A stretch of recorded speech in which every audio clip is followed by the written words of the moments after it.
Hi everyone, this is Ben Cicchetti, the Marketing Director at InfoSum. I'd just like to welcome everyone to this live discussion. While everyone joins, just one housekeeping item. We do plan on leaving time at the end for questions, so throughout the event, if you have any, please submit them through the Q&A feature and we'll get to those at the end. But now it's my pleasure to introduce our speakers. From InfoSum, our founder and CEO, Nick Halstead, our new Executive Chairman, Brian Lesser, and the man that I'll now hand over to, our moderator for the event from Luma Partners, Terry Kawaja. Hey, Ben, how are you? If you're not seeing me, it's because Zoom is telling me I can't start my video because the host has stopped. So possibly on your end, you could facilitate. I know everyone says I have a face for radio, or in this case, podcast, but let's see if we can fire up these on your end if you're the controller of the Zoom webinar, and we will launch right into it. While that's getting fired up, why don't I start off with a few opening remarks. Delighted to be here today with Nick and Brian to discuss the highly relevant topic of data collaboration. I have a few, as I mentioned, opening thoughts before we dive into the discussion, and we'll also address, as Ben mentioned, audience questions. So please submit your inquiries on Zoom and we'll get to those at the back half of the hour. I would say that the intersection of media, marketing, and technology, where the three of us have spent our careers, has always been characterized by growth, complexity, and dynamics, and no more so than today. The adoption of addressability and data-driven strategies have continued unabated for decades now, and it seems only to inflect upwards with every market disruption. So by way of example, the financial crisis of 12 years ago ushered in an acceleration of the migration towards performance media, and the COVID pandemic seems to have accelerated consumer adoption of streaming video, which will drive CTV's disruption of linear television. Meanwhile, the regulatory landscape is changing with enhanced privacy standards and a growing sentiment around beefed up antitrust enforcement in a big tech backlash. The FTC has been investigating Google in preparation for an antitrust case, and just today, breaking news, folks, reports of the same for Facebook, imminent charges potentially coming, reported in the Wall Street Journal for Facebook. So we could see both Google and Facebook in an antitrust defense this fall. Things are definitely getting interesting. And let's not kid ourselves. There we go. There's Brian. There we go. We got one. Hey, there we go. Look at that. And let's not kid ourselves. Big tech got so big in large part due to the efficacy of their platforms. It turns out that a controlled ecosystem with a scaled and consented user identity, together with closed loop attribution, make for a compelling sales proposition. No wonder the triopoly has over 2/3 of all spend. And don't get me started on Apple. And yet this can't be the only way forward. We've seen the economic and societal pitfalls of reliance on these platforms. In case you want to delve more on that, check out the Social Dilemma now on Netflix. I watched it last night and I could barely sleep. It's bad for business. It's bad for journalism. It's bad for democracy. We need a functioning, data-driven monetization framework for the open internet. We need nothing less than a wholesale reinvention of identity that factors in the needs of marketers and consumers: control, safety, privacy, and efficacy. As you can tell, I'm passionate about this topic. Somebody get me a cape around here. And now I look forward to discussing how we get there with two people whom I respect as representing some of the clearest thinking on this topic. Nick and Brian, welcome. Thanks, Terry. So We're gonna start off with a couple of softballs, and then talk about the problem, the solution, and then the opportunity. So I wanted to start off just with your recent news around your Series A financing and Brian joining the company as executive chairman. Brian, tell us about this development and why you chose InfoSum and why now, following your leadership at WPP and AT&T. Sure. Thanks, Terry. For a moment there, I was upset that people weren't going to see me because it's the first time in a long time I've put on a shirt with a collar, and that was a lot of effort. So I'm glad to be on video. You know, my orientation towards the market, thankfully enough, has always been towards innovation in the marketing and advertising space, and innovation led by technology and platforms. And so I was lucky enough to be on the front end of the digital advertising revolution, and then at WPP helped lead the charge on the shift to programmatic. And over the last 5 or 6 years, really helped to shift TV from linear to addressable, both at Group M and later at AT&T and Xandr. And I think that we need a similar shift in the area of data collaboration. It's not that the ecosystem as it exists today is not doing its job in terms of helping first-party companies to learn more about their customers. It's that in light of all the trends that you talked about, including regulation, including a focus on privacy, including higher compliance standards with respect to how we treat customer data, we need a new ecosystem for data partnership, data collaboration, and all of the use cases that flow from that, including onboarding and data clean rooms, et cetera. And I learned about InfoSum when I was at AT&T because a lot of our customers, most of our sophisticated customers when we were at Xandr, came to the party with a very good understanding of their customers gleaned from their first-party data. And so gone are the days when you can run advertising campaigns with your own version of who you think your customers' targets are. Most sophisticated marketers show up knowing who their target is, and they just want you to find them for them. And as I think we'll talk about, I think Google, Facebook, Amazon are pretty good at that right now, but within a walled garden. So we learned about InfoSum because it was just a better way for our customers to onboard data, and then for us to find those customers within our data set.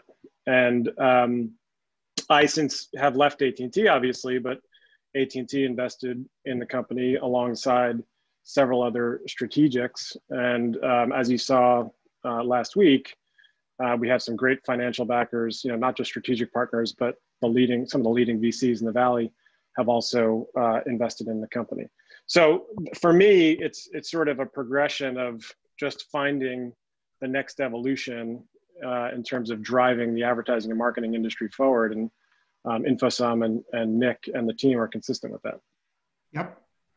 So you mentioned, besides your deeply experienced in the data world venture capitalists, you also had I counted 5 strategics participated in your round: Essential, Akamai, Experian, ITV, and AT&T. It's a diverse group. What was the thinking on your end for having strategic participation? What does it do for InfoSum?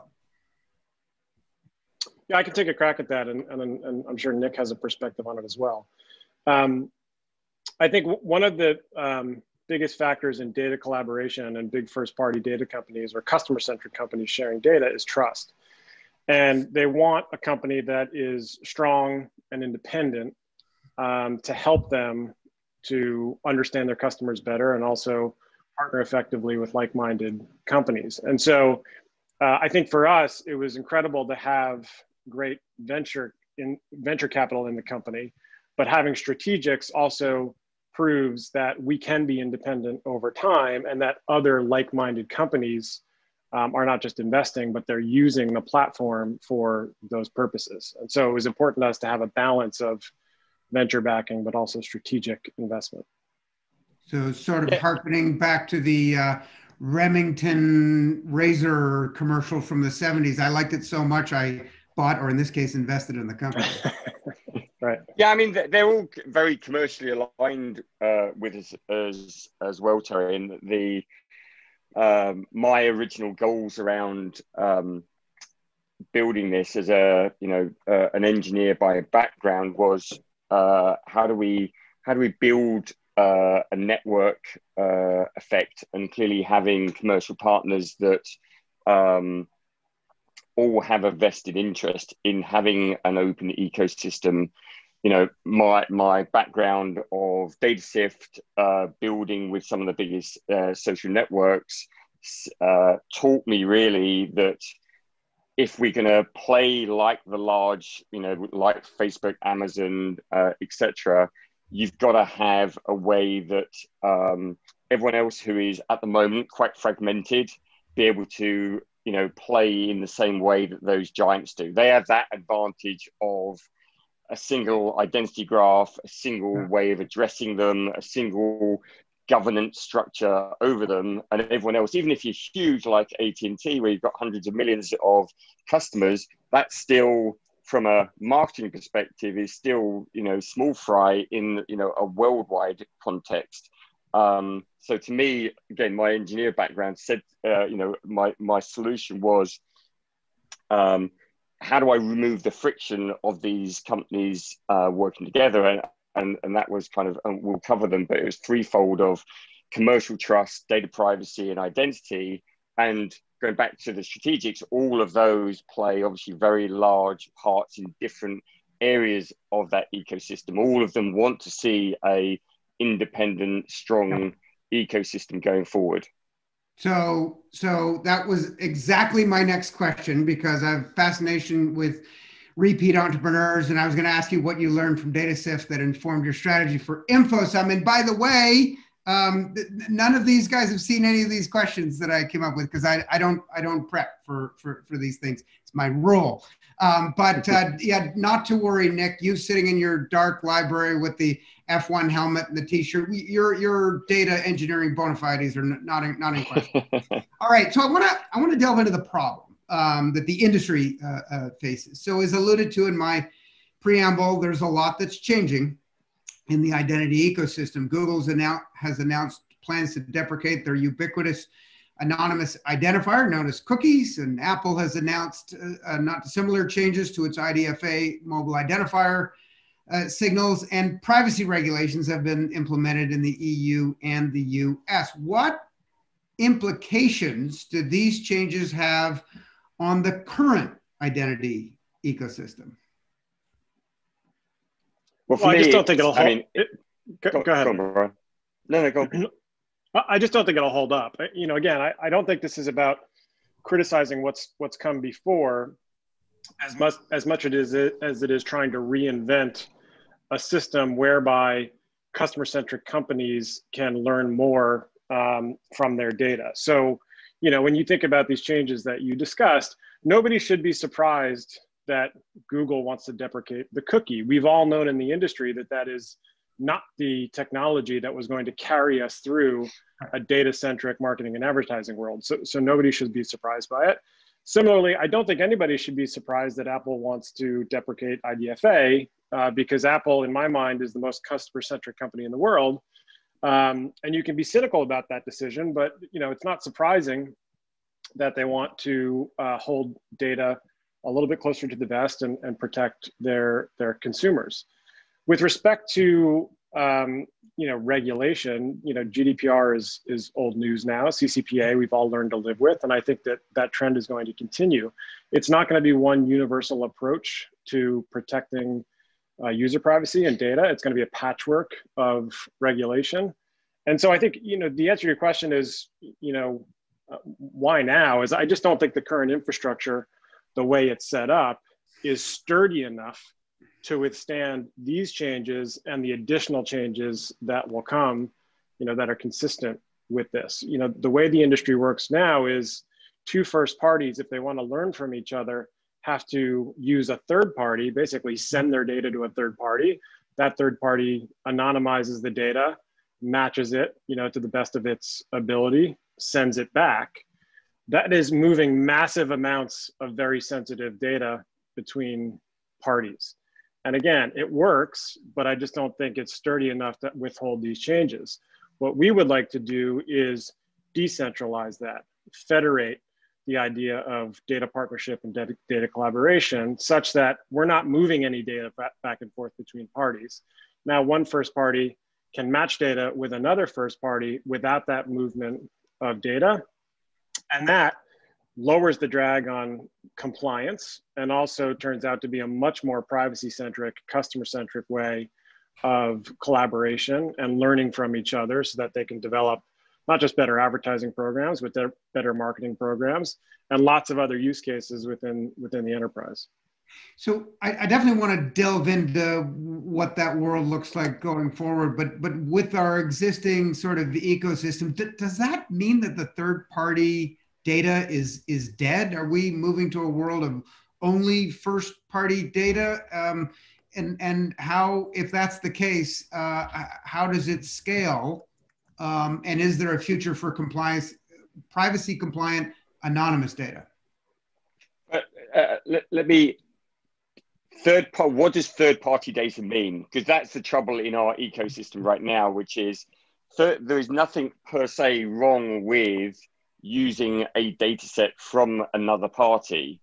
The current world of third-party is relying on this idea that you pre-anonymize data as it goes into the ecosystem.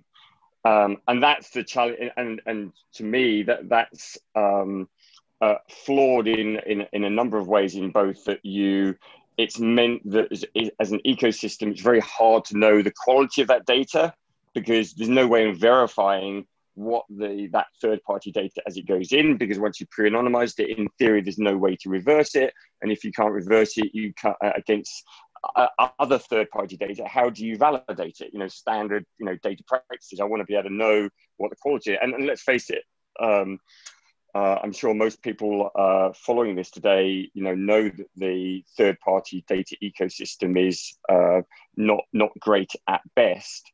But it joins into the challenge of just third-party identity and third-party cookies, just because it's a very unreliable way of joining two parties together. And that comes back to kind of your question before for me of why Facebook is so successful is because of that direct connection from, brand saying, here's the 1 million people I want to go in front of, publisher having 10 million people, being able to go, well, we know that exact 500,000 and I want to go in front of them. It's just easy. That's a direct connection. When you have a third-party ecosystem of both data and identity, we all know the number of hops that has to go through to get to that resolution. So per se, the data that comes from third parties, as long as you, again, dealing with where it's being sourced from, is it, those people consented, et cetera, but it's more, it's so easy for that data to get lost in the ecosystem. And so it's more about the reliability of connecting to third-party data that we need in the future. Because then if you don't need to pre-anonymize data going into an ecosystem, then that actually means, and you're not having to hand the data over, which is obviously, our pitch around decentralization, it means you can get much closer to higher quality data.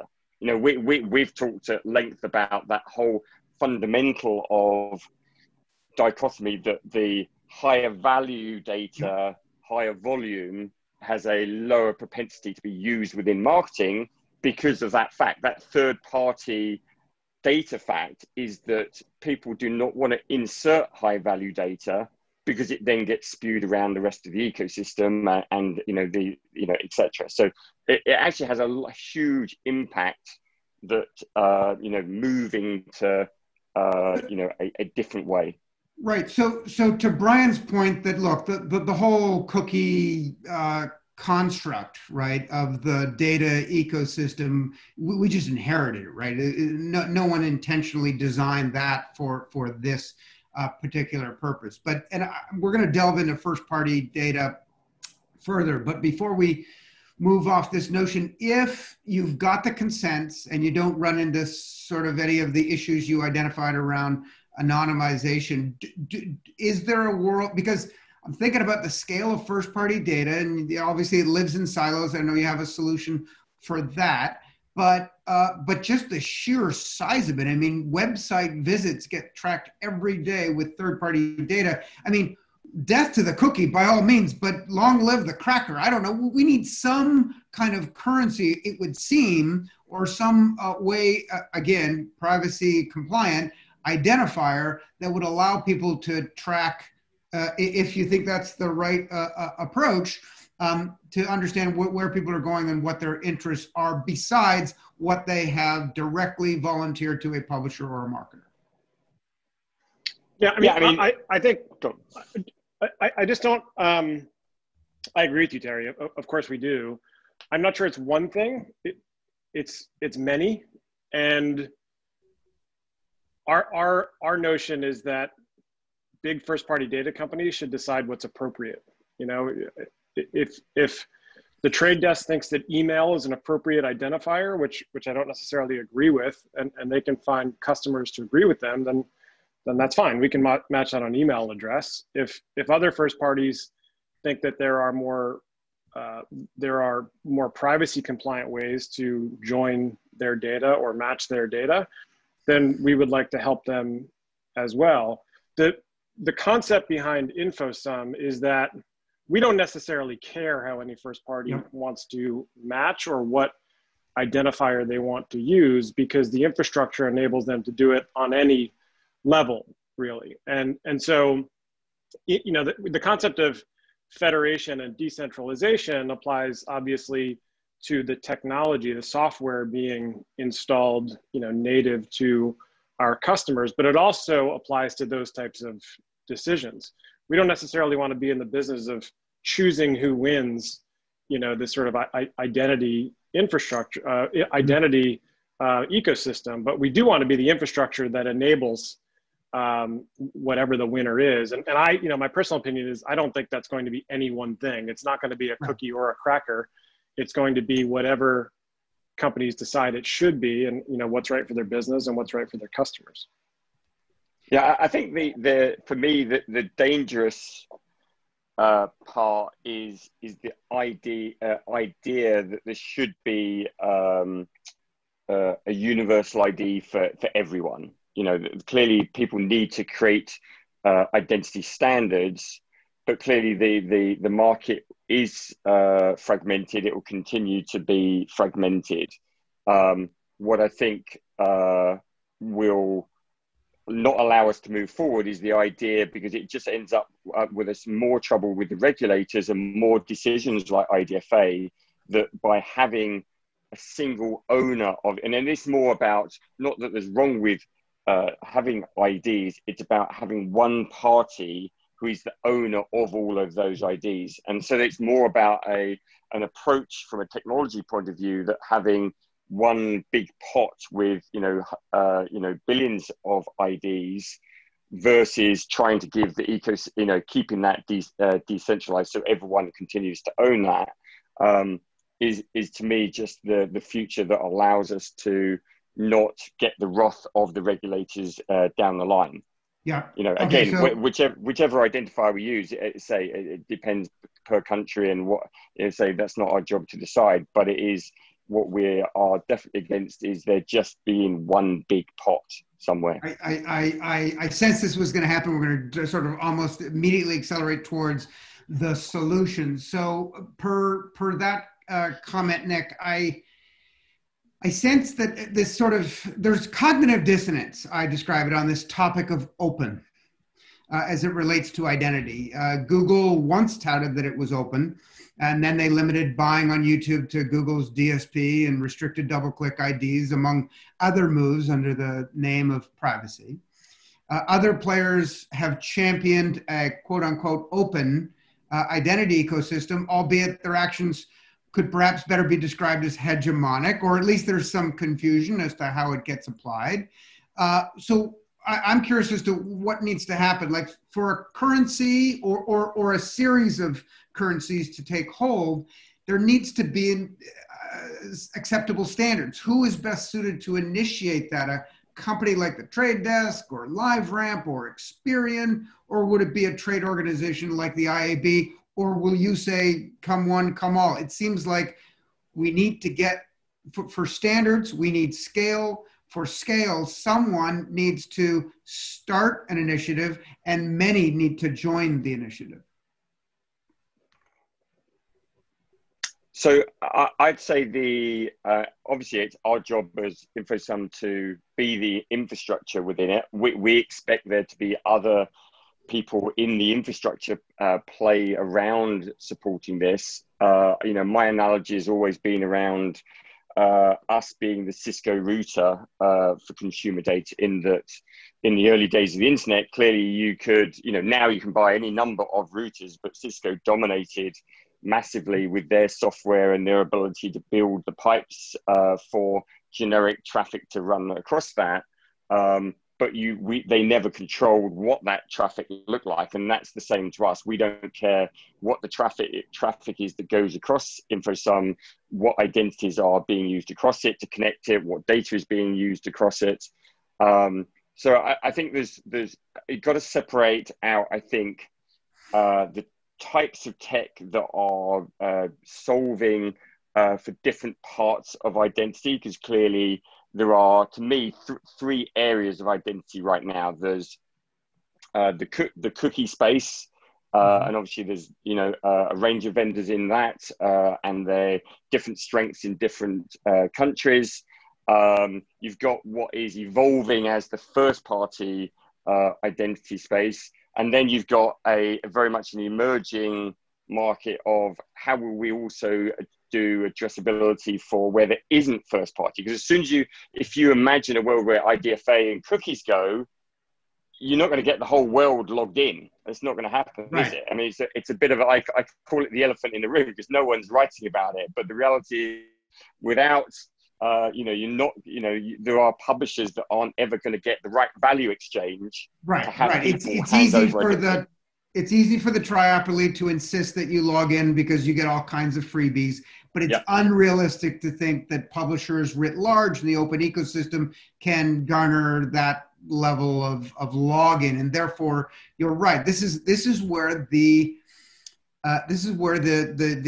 solution, if you're the first party solution, no one would argue that the efficacy is greater, but the question is scale and interoperability. And I guess that's the crux of determining whether in this new world of collaborative data infrastructure can work or not, and what sort of infrastructure requirements are needed to make that work.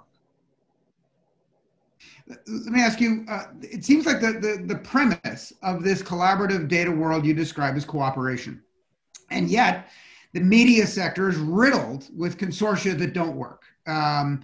Cooperation isn't exactly its strong suit. So what has to change to make it different this time? Well, I think when I looked at this, I think we all know, I can point at, different consortia, joint ventures that have failed. And the biggest challenge always, and why I listed earlier the sort of three pillars of commercial trust, privacy, and identity. If you don't start with solving commercial trust, the others are almost irrelevant, because if you can't get the parties to agree to cooperate, and the challenge always was, and I experienced this, and I'm sure lots of people listening experience this, is the burden of cooperation requires that you commercially have already got an agreement of what you want to do with your data up front, and have a very strong, compelling reason of why you would share that data, because you hand data over and it devalues it. So therefore, you have to agree on the commercial arrangement up front. And that takes, 12 months longer. And so what actually happens is that the more parties you get included, the harder that is to create a balance of commercial value across them. And so they fall apart, because once one party feels that they're getting less out of it, because they are as such handing value to each other through that data, they fall apart. And even worse, you can't add to them. I've never yet come across any of those kind of coalitions that could then increase. So my insight was that if you could remove the both the time frame to make that happen and remove the actual fear that they are, you know, giving value without control to the other party, then you can suddenly make any size network. And you know, that is, you know, we're relatively new, but you know, we're starting to certainly prove that out. And then the other things come along with it. You know, the data privacy and the identity then can be solved. But in the end, if you're going to get all of these huge players to build an equivalent Facebook-sized network, they all have to basically say, well, I don't have to trust each other. I just want to sit on the network, just like, you know, the internet is, and, you know, what Cisco generated. Let's do this. I want to understand with some more specificity the solution that you all have brought to market. Your solution is based on a bunker. It's a very Churchillian concept in my thinking. How important is the application of data security such that it requires physical partitioning? So let's start off with, can you describe in lay terms how a data bunker works, and assume I'm a 7-year-old? I'm going to let Brian do it, because otherwise I will immediately get technical. Good test. Yeah, I mean, that's a great idea. Don't let the guy that invented it describe how it works. So effectively, the best way of describing it is each first party that wants to collaborate installs InfoSum software. We call it a bunker. It's effectively technology that sits alongside your database.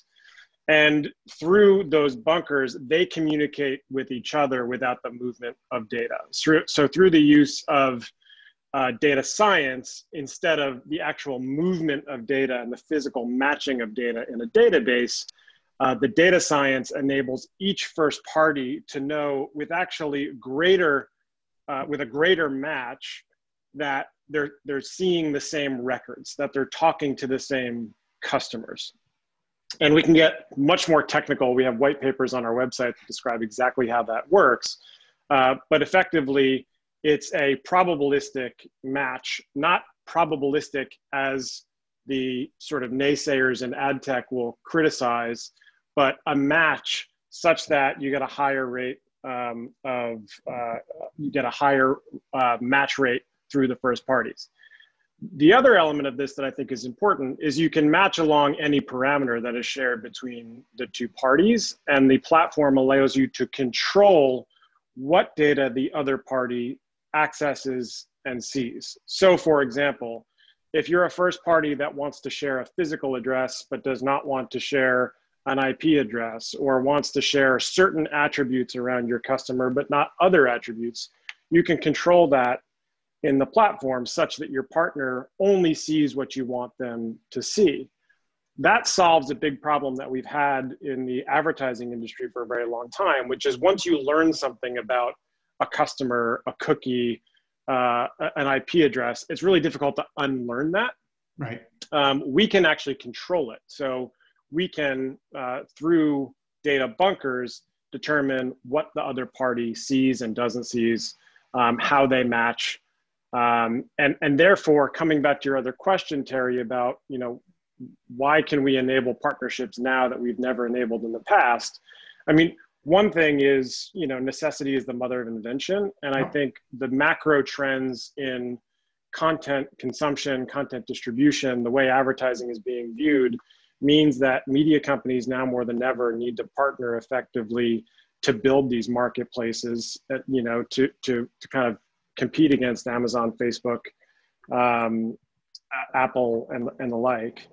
But secondly is, if there's an objective third party that is not in the business of brokering data, that is not in the business of deciding what identifier wins, that is not in the business of selling media, then I do think that we can give them a mechanism by which they can create these marketplaces, create data clean rooms, create you know, new business opportunities, you know, through our system and through the bunkers. So It's kind of effectively, you're blinding the bid stream in the sense that you're utilizing the data for purposes of, matching the same user, but there is no open bid stream by which people can reverse engineer identity. I guess that's one way. Maybe it's a crazy way of thinking. Well, bitstream implies digital, and I think the other important thing that we come at this, some people, probably a lot of people on the webinar, will come at this from the digital side of the business, where bitstream means something. The system is as important to the offline data world. Where you need to actually match data that doesn't come through something like a bid stream. But effectively, I think that's a good analogy, which is, you're controlling what your partner can see and can't see.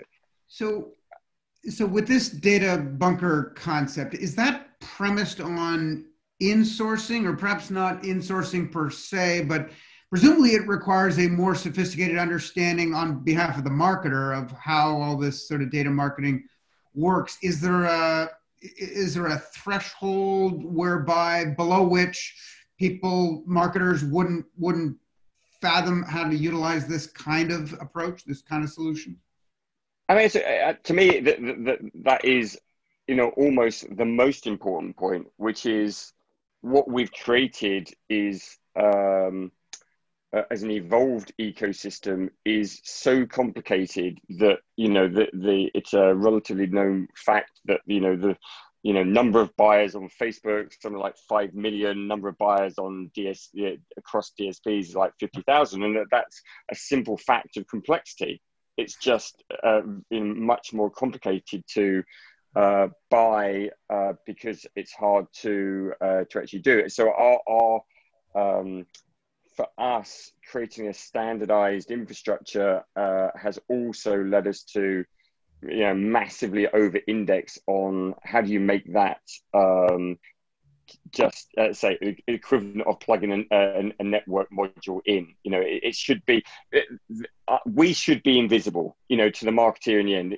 Right. What we're trying to do is make it so, again, we're only powering other parts of the ecosystem. We're not an end-to-end solution. That's not our goal. Our goal is to sit invisibly under all these great parties, but then allow them to be able to create a Facebook-like experience for the brand buyers. That's what it comes down to. Is it should be very easy to connect your data, be it at the brand, the publisher, vendors, whoever we're working with, because that's what we need. Is we spend so much. There's obviously so much energy going into identity right now, and actually not enough energy going into how do we make the other sides of our market larger, because Right. that's the important. That's all that really matters.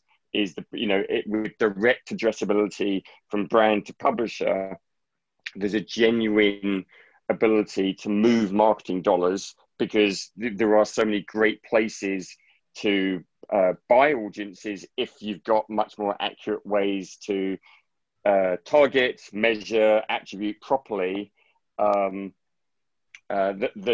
Which right now there is no. I don't think we'll all agree. There is no consistent way to do any of that across the ecosystem as it is. And that's what, we're not going to grow the ecosystem unless we get that consistency. Right. I think, Terry, one other point on that, not kind of coming back to one of your other questions. If you look at what's going on in terms of media consumption post the COVID crisis, many of the trends that we've talked about in the industry for 10 years are present. They're just accelerated, right? People are watching TV in a much different way now than 6 months ago. And CMOs that I speak to are rethinking their entire marketing plan in light of the acceleration of these trends. And it's not to say that Facebook, Google, Amazon won't benefit from this. Of course, we've seen from their performance that they do benefit from this. But none of those platforms are large enough, ubiquitous enough, have enough reach to make up for this massive shift in attention and this massive trend. There are other amazing platforms, not just those brought by big media companies, whether that be AT&T or Disney or Viacom, CBS, or whatever it is. But there's also Snap, and there's Twitter, and there's TikTok, and those are all wonderful places, I think, for CMOs to find audiences. But what has held us all back is that connectivity that Nick is talking about, in terms of the ubiquitous connection with your customer and that feedback loop that is necessary to spend across all of these platforms. And I think we have to look at the infrastructure as it exists today as part of the problem, right? I mean, it's just incredibly cumbersome to match data with a partner. And that leads to big media platforms trying to raise their walls and not trusting, others that are perhaps like-minded. And I think additionally to Nick's point, we don't want to be in the media business and we don't want to be in the data business. We just want to provide infrastructure such that all of these things can be networked properly, and you can open up opportunity to the CMO that wants to spend more money across all of these platforms. So it's an enabler to those sorts of new marketplaces. Well, we know that the efficacy within the walled gardens is phenomenal, right? It's why they've done so well. But we also know that interoperability or cross-channel, cross-device sort of matching, the ability to, we're going to deprecate the consumer experience if we can't sort of coordinate what they see across all of these experiences. So presumably that's going to play a major role, and yet another reason why there has to be some federation to this identity. I want to ask you a question about service. If the last 10 years have taught us anything, it is that the implementation of software solutions like in and around programmatic have really only worked once there's been an on-ramp, once there's someone to help these marketers turn the dials. And historically, that's been agencies or ad tech intermediaries. And in the last, I want to talk about what kind of help will be needed if we're going to sort of reinvent the sort of identity infrastructure and data infrastructure. In the past few years, media agencies have beefed up their own data capabilities with major acquisitions. Dentsu bought Merkle, IPG bought Acxiom, and Publicis bought Epsilon in an acquisition wave that totaled over $8 billion. So these are effectively bet the ranch plays.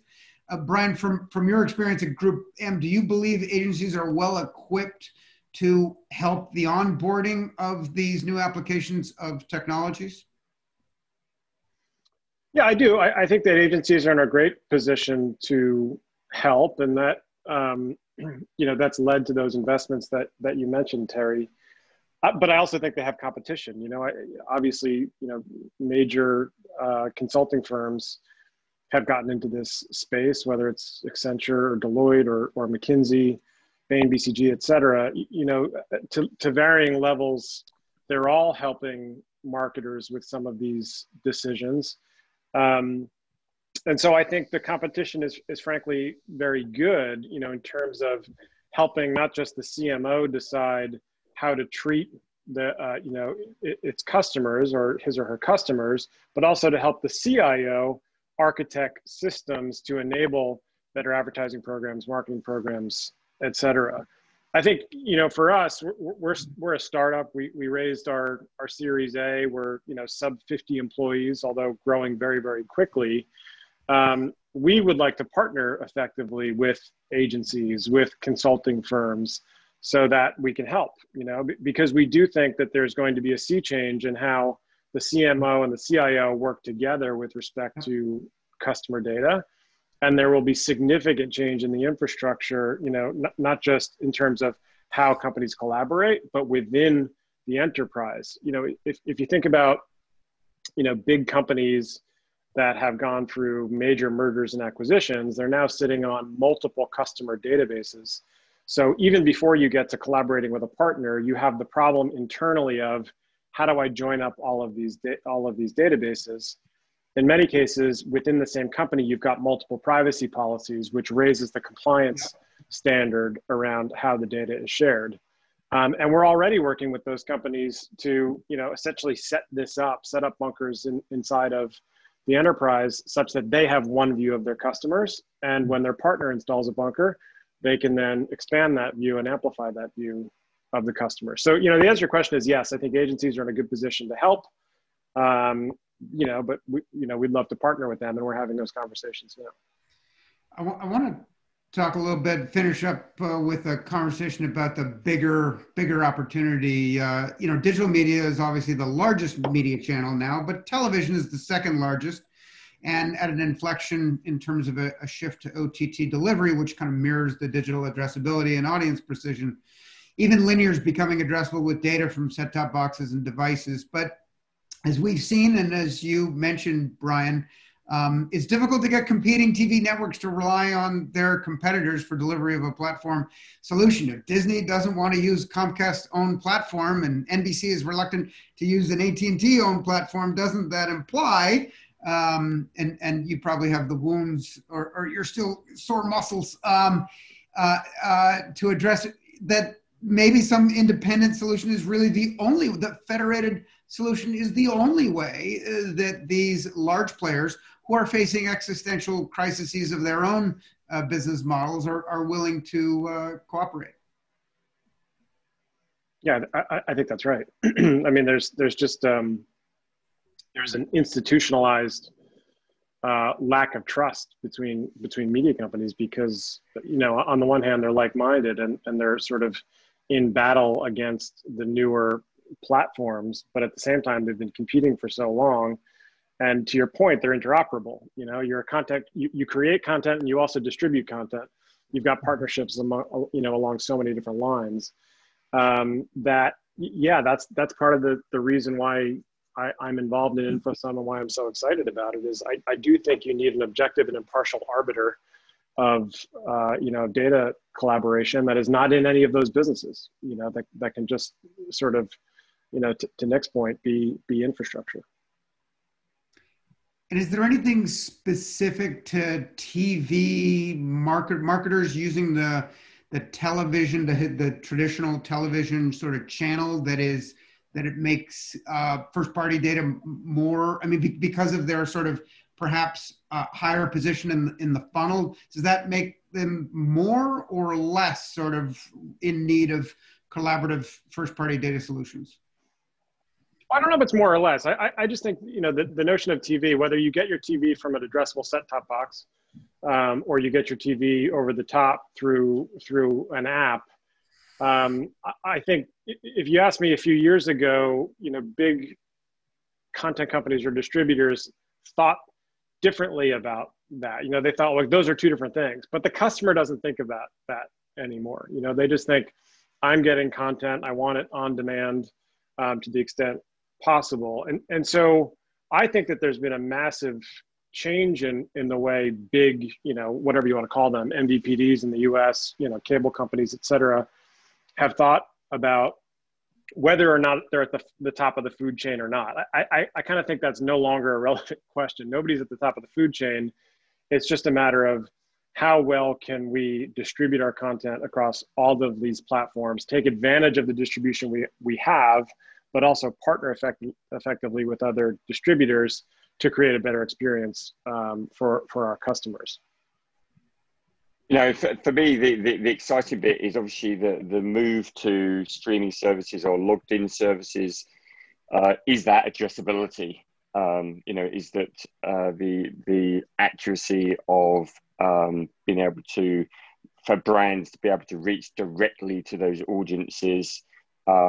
But then, that just hasn't been possible before because coming back to the trust thing is how you get TV networks to agree to be on that single solution. We already have two of the biggest TV networks in the UK.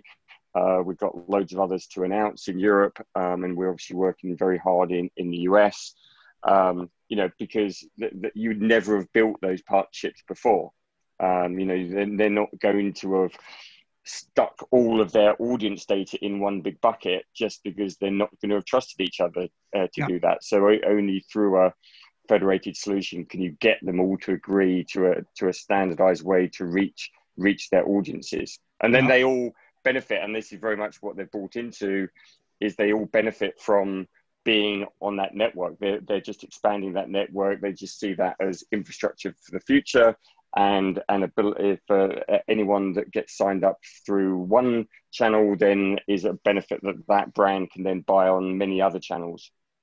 Yeah, I remember it was 2014. I came up with a thought piece about CTV and the coming opportunity, and in it I identified this sort of dichotomy, this dissonance, if you would, between people that were propagating, programmatic TV, and all TV impressions are going to be live bidded and with the, bid stream and all that sort of.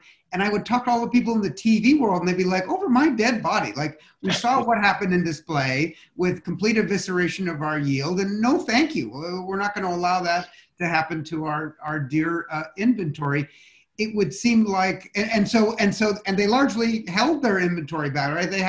We're not seeing exchanges for television inventory. There's some data applications to perhaps target and price better, but we're not seeing just bidded TV inventory. And presumably it's because they're taking a slower, more thoughtful approach to how to take advantage of addressability and or audience segmentation, albeit without some of the pitfalls.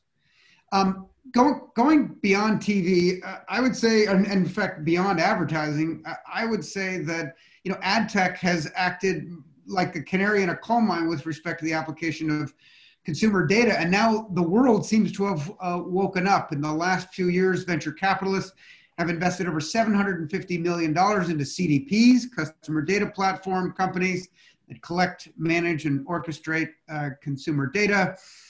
And what about the data cloud vendors? CloudStrike, Datadog, Twilio, and Snowflake. The first three have a combined market capitalization of $90 billion. And Snowflake priced its IPO and will start trading today, indicated up 80% off their already outrageous IPO pricing, and will likely have a market cap at the end of the day today of $60 billion. Just FYI, that is over 100 times run rate revenue. Besides a great comp for InfoSum, you guys have cited opportunities for your data framework beyond advertising. My question is, how big, how real, and how proximate do you think is that opportunity? So I'll just make the point that, Snowflake, a fantastic company, and it's a distributed database. What it's enabled is traditional SQL to allow data warehousing to be scalable and collaborative.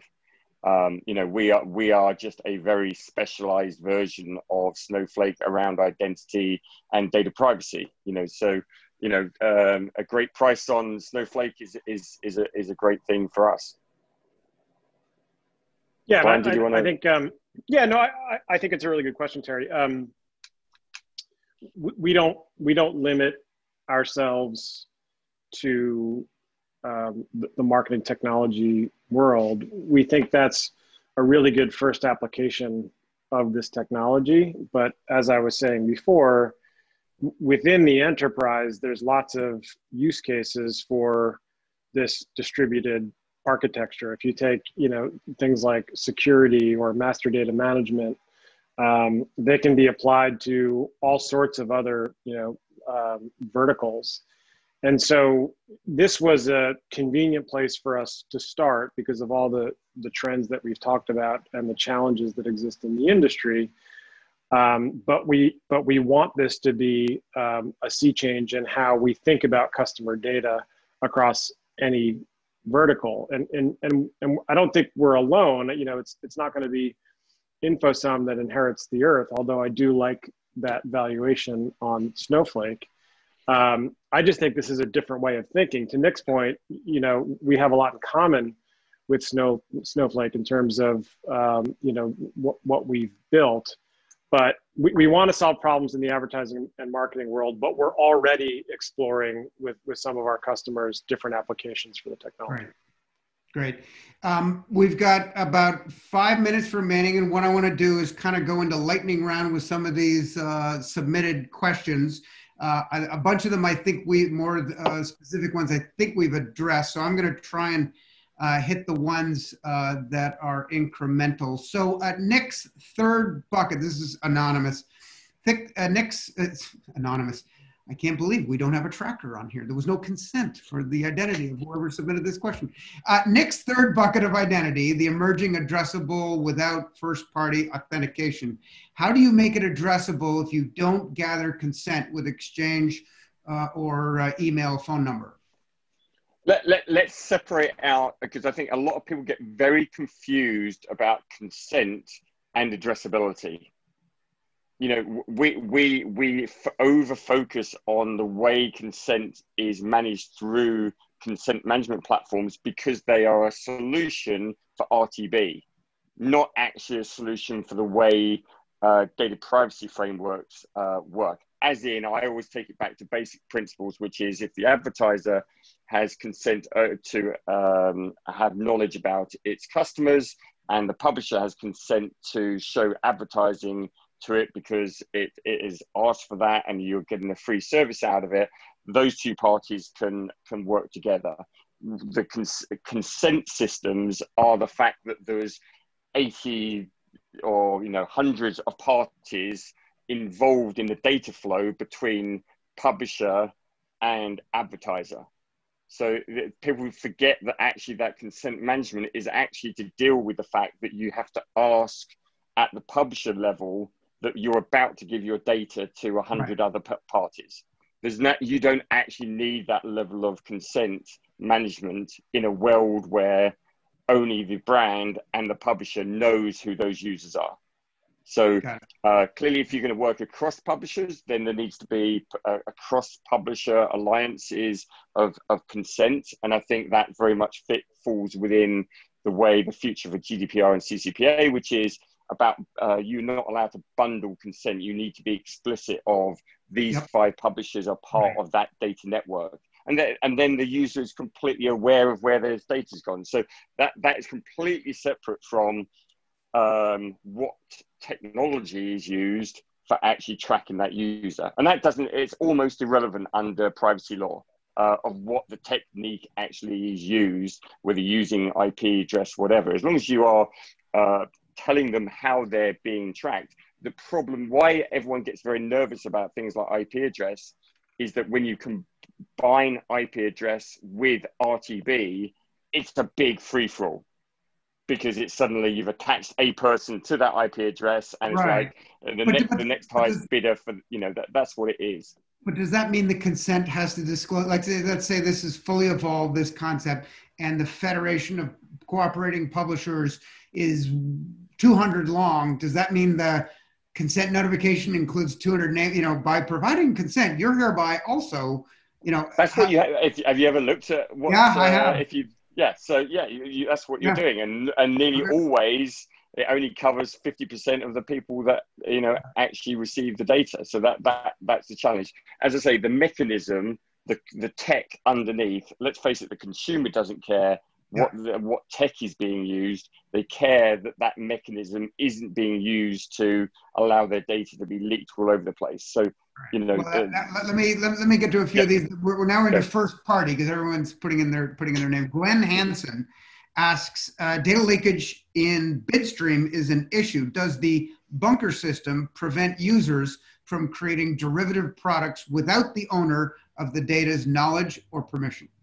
Yes. So if we were if we were part of every part of DSP, SSP, publisher, whatever, you don't need to have user ID in raw form, and which, because clearly, the industry is very used to the idea that if there is some kind of identifier, whether it's hashed or not hashed or encrypted, is that however much work you do to try and hide the identity of that person, the SSP or anyone along that bid stream can collect that data because they see the bids, they see all the behavior, they see the repeat of that same user, so they can build up a picture of that user again, which is exactly what the consumer doesn't want to do. So you have to take the raw user ID out of the bid stream in the end. If we're going to get past, it's not going to happen immediately, if we're going to get past regulatory future, we have to take it out.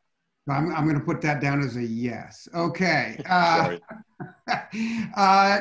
David Warren asks, so Experian has all my financial data and my telco has all my mobile data. Will this mean that these data sets can be combined so advertisers can target me more accurately through new channels? Yeah, the answer is yes, but I would just not say combined. I mean, the purpose here is to not combine those data sets, but rather give the telco and Experian the ability to learn from each other without movement of data and without actually combining those databases. John Setti asked the question, I'm struggling with the in-enterprise use case. I get that probabilistic is potentially better for ad tech use cases using data science versus current sync issues, but surely within an enterprise, customer data must be mastered in a deterministic way at 100% accuracy. Would a bank accept anything less? Well, I think a bank is, I mean, I don't agree with John. I think in the case of a bank, I would agree, but in the case of a media company, for example, you know, perhaps a telco acquires a media company and you've got multiple databases describing the same customer, but not joined up. The issue in a company like that is you've also got multiple privacy policies, and you're not necessarily interested in having a universal privacy policy because there's multiple use cases within sort of an enterprise like that. And so I think that there's a practical application of this where, you know, for many use cases, you don't need necessarily a deterministic match to know that you're talking to the same customer. And in fact, you get over lots of sort of compliance issues and very tricky technology issues if you take that approach.